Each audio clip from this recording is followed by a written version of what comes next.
We are watching the border battle, too. It is raging on as House lawmakers are passing two bills yesterday, opening pathways to citizenship for millions of illegal immigrants living in the United States. They offer both young immigrants, known as the Dreamers, as well as migrant farm workers and their families opportunities to become citizens. Last night on Fox News Primetime, Maria Bartiromo spoke with House Judiciary Committee Ranking Member Jim Jordan on his concerns.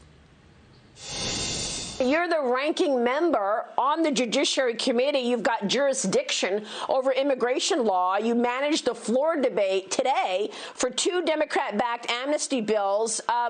What, you're not being heard?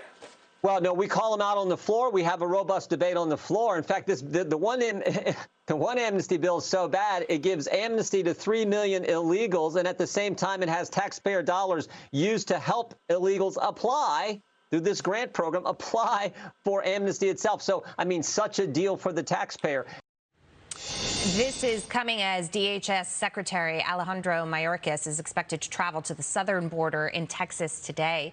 Joining me now, former DHS Acting Deputy Secretary and Heritage Foundation visiting fellow Ken Cuccinelli. Ken, good morning to you. Good morning. Talking about this crisis, a person that was in your position before, a DHS official, your reaction to everything that's happening at the border and the fact that the administration is just going down to survey it now. Yeah, well, it is self-inflicted. This is purposeful. This is not an accident. During the transition, we told them what would happen if they went this route. So it is both predictable and predicted. And they went down this route. So you have to ask yourself, why did they do that? And the answer is they want this flood at the border. That's hard for people to believe. But when you see amnesty bills going that they're backing, you understand why. So they view this as a long-term play for votes coming across that border. And they don't care that it happens by breaking the law.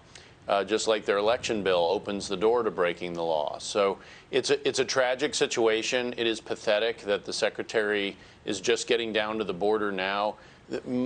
Really, all they're doing is they're not trying to stop the problem. They're just trying to put makeup on a pig here. Yeah, and that's it.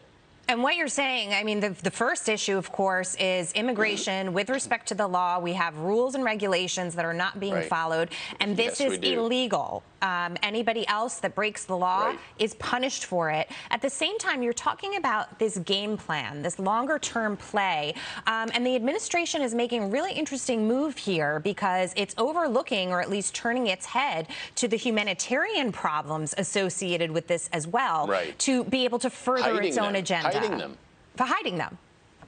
Yeah, absolutely. They're burying them. I mean, when has anybody in the press gotten in the Border Patrol facilities? Can you imagine if we blocked all access to those facilities? The world would have exploded. They'd have gone crazy. The Democrats in Congress in particular were aghast, and we heard words like morality that they don't use very often associated with this issue. Well, where is that now? And it's absolutely lacking because it's a pure situational political play. These people are being used as political pawns, and it's very destructive. Even Mexico is complaining about the flood rolling through Mexico to get to our border, and the drug cartels have never been happier. I want to play the soundbite for you and get to this before we open it up to the panel. White House Press Secretary Jen Psaki walking back on a little slip she made yesterday. She referred to the border situation finally as a crisis. Listen.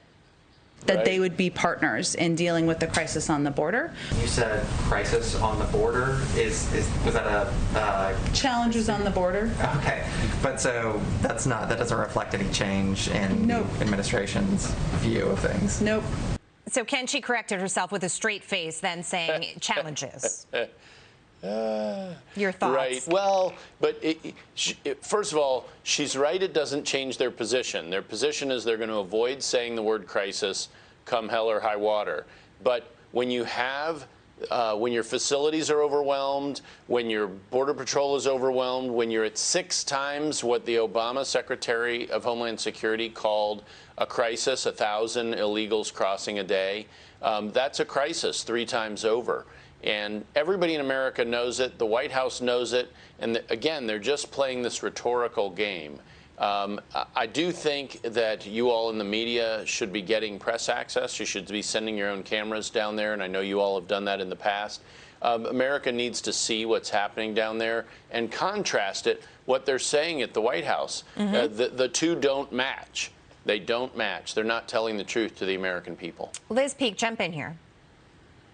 Yeah, my question is, do we know how many Dreamers are covered under this bill and also under the bigger amnesty push for people who have been living in the country illegally? My sense is that we keep hearing the same number of 3 million. Could it be 5? Could it be 10? We don't really know, do we?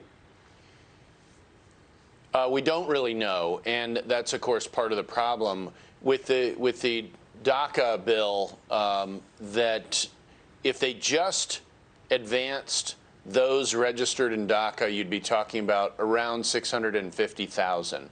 But that is not typically what they mean. They mean anybody who would have qualified or who was signed up and qualified. And so, you know, is that triple? Is it quadruple? We don't know. But you're definitely in the well over 1 million, probably over 2 million, just in that group.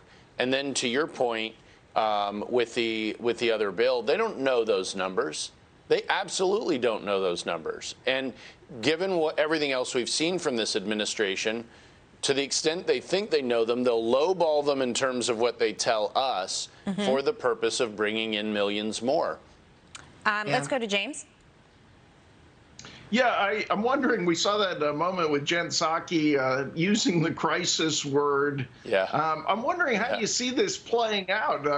You think the Biden administration just hopes that the world kind of forgets about this issue and kind of the status quo continues? Or do you think eventually, sort of like Ms. Psaki using the crisis word, they end up embracing some Trump policies to help or to get Mexico's help to have fewer people approaching the U.S. border? Well, you do see them essentially using the availability of vaccines as a bribe with Mexico. Honestly, we ought to just be helping our partners to the south as they help us. And, you know, Mexico was engaged in policing its borders. They assisted us in holding people on their side of the border when they attempted to cross illegally. And this administration pitched that all out the door.